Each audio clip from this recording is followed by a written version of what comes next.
ایک بہن نے کویسچن کیا تھا، یہ ہالینڈ سے آیا تھا کویسچن، وہ کہتی ہیں کہ ہمارے یہاں عورتیں اس طرح ختم کراتی ہیں کہ 11,000 بادام، یعنی 11,000 مرتبہ سورہ اخلاص پڑھنی ہے اور اتنی ہی تعداد کے بادام ہوتے ہیں، وہ پڑھیں گی اور جب پڑھیں گی تو کوئی درمیان میں بات نہیں کرے گا، اگر بات کر لے گا تو دوبارہ سٹارٹ کرے گا۔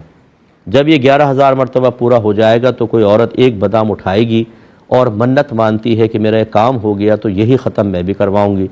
اگر اس کی منت پوری ہو گئی تو پھر اس پر بھی یہ لازم مانتے ہیں کہ 11,000 مرتبہ سورہ اخلاص، 11,000 بادام پہ پھر وہی سلسلہ۔ کبھی ایک چیز لڈوؤں پر بھی ہوتا ہے، انہوں نے کہا، تو یہ بتائیے ایک باجی نے اس طرح باجی کو کرتے ہوئے دیکھا تھا، کوئی مخصوص انہوں نے ادارے کا بتایا، اس سے وابستہ ایک باجی تھی، تو عورتیں ان کو دیکھ کے شروع ہو گئیں کیا حکم شرع ہوگا۔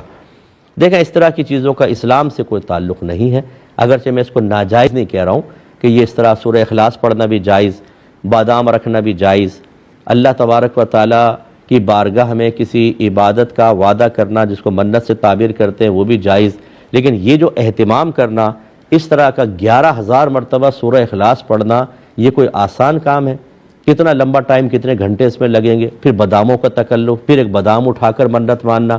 ہم اپنی آنے والی نسلوں کو اصل دین سے ہٹا کر نہ قرآن کی بات کرو، نہ حدیث کی کرو، نہ فقہ کی کرو، نہ سیرت کی کرو، نہ قرآن و حدیث سے ثابت شدہ تصوف کی بات کرو، نئی نئی پھلجڑیاں ایجاد کر کے ان کو گھر کے اندر دے دو تاکہ اسی میں الجھے رہے ہماری اولاد اور ہماری آنے والی نسلیں، اور اللہ اس کے رسول کے بتائے ہوئے راستے سے دور ہو جائے۔ نبی کریم صلی اللہ علیہ وسلم کی 2 حدیثیں ہیں، سرکار نے فرمایا ایک روایت میں کہ میں تمہارے درمیان 2 چیزیں چھوڑ کر جا رہا ہوں، مضبوطی سے تھام کر رکھو گے ہدایت پا جاؤ گے، چھوڑ دو گے گمراہ ہو جاؤ گے۔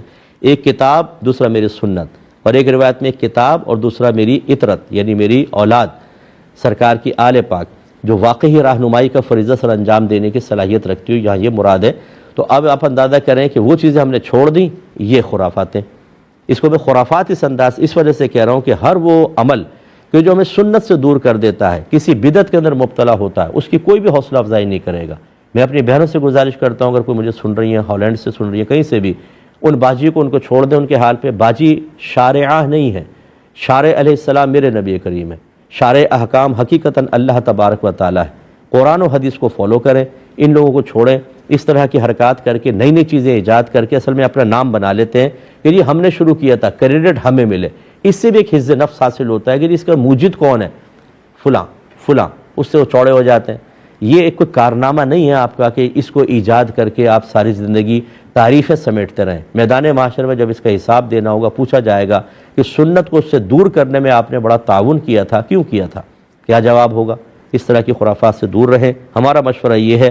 باقی جو نہ مانے، میدان معاشر میں آپ خود جواب دہ ہوں گے۔